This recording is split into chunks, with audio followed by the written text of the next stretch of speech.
Good morning प्यारे बच्चों। आज हम लोग पढ़ेंगे मंजरी कक्षा 8 पाठ 17 अमरकंटक से ढिंढोरी। अमरकंटक से ढिंढोरी श्री अमृतलाल बेगड़ जी का लिखा हुआ एक यात्रा वृतांत है। यात्रा वृतांत अर्थात यात्रा का वर्णन।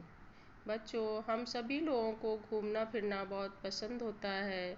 छुट्टियों में हम लोग कभी दादी के यहाँ जाते हैं, कभी नानी के यहाँ जाते हैं, कभी कहीं और जाते हैं। उसी प्रकार लेखक को भी घूमने फिरने का बहुत शौक था और साथ ही प्रकृति एवं नर्मदा नदी से भी विशेष लगाव था। नर्मदा नदी के किनारे किनारे इन्होंने 1800 किलोमीटर की पैदल यात्रा की। लेखक को कला में भी विशेष रुचि थी। इनके अनेक चित्र प्रदर्शनियों में आमंत्रित एवं पुरस्कृत हो चुके हैं।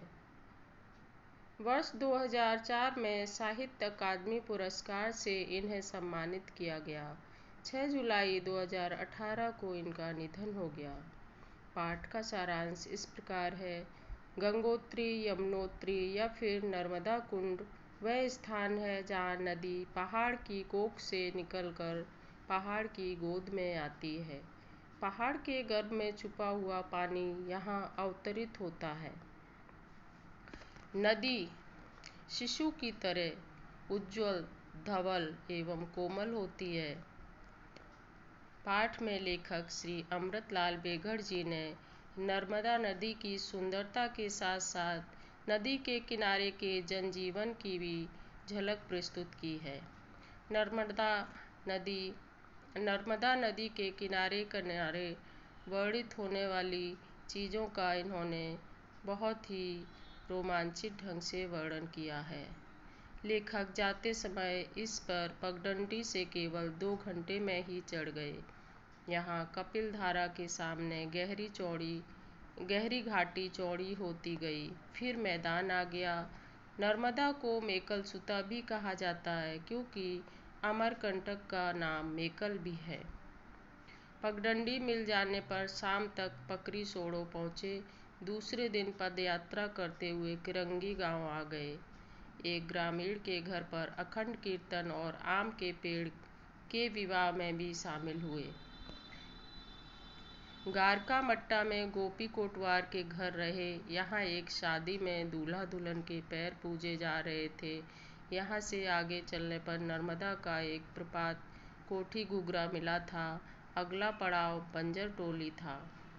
इसके सिवनी संगम पर सिवनी नदी नर्मदा से मिलती है। वैशाखी पूर्णिमा के दिन खूब बारातें देखने को मिली। मैदान में पगडंडी की परवाह किए बिना नर्मदा के किनारे किनारे चलना इन्हें आसान लगा। पत्थर कुचा तक पहुँचते पहुँचते वर्षा होने लगी। कीचड़ होने से रात में वहीं रुकना पड़ा। दूसरे दिन लिखनी गांव पहुँचे, जहां पर एक वृद्धा ने भोजन पानी की व्यवस्था की। अगला पड़ाव था मजिया खान और इसके बाद गोमती संगम, लक्ष्मण मड़वा। दोपहर होने पर ढिंढोरी पहुँचे, जो एक बड़ा कस्बा था। वहाँ नर्मदा पार करने वाले ग्रामीणों का क्रम चलता रहता था। लोग नर्मदा मैया की जय जयकार करते हुए तेज प्रभाव वाली धारा से पार होते थे। यह दृश्य बहुत ही रोमांचकारी होता था। 3 दिन तक यहाँ मगन रहकर अमरकंटक से ढिंढोरी तक की यात्रा पूरी की, जिसमें आधे दिन का पहाड़, 1 दिन का जंगल और कुछ दिनों का सकरा मैदान था। तो बच्चों, ये था आपके पाठ का सारांश। अब हम लोग पढ़ेंगे अभ्यास प्रश्न।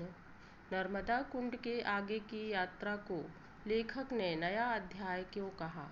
उत्तर है, नर्मदा कुंड से आगे की यात्रा संगम की ओर है, जो दक्षिण तट से होती है।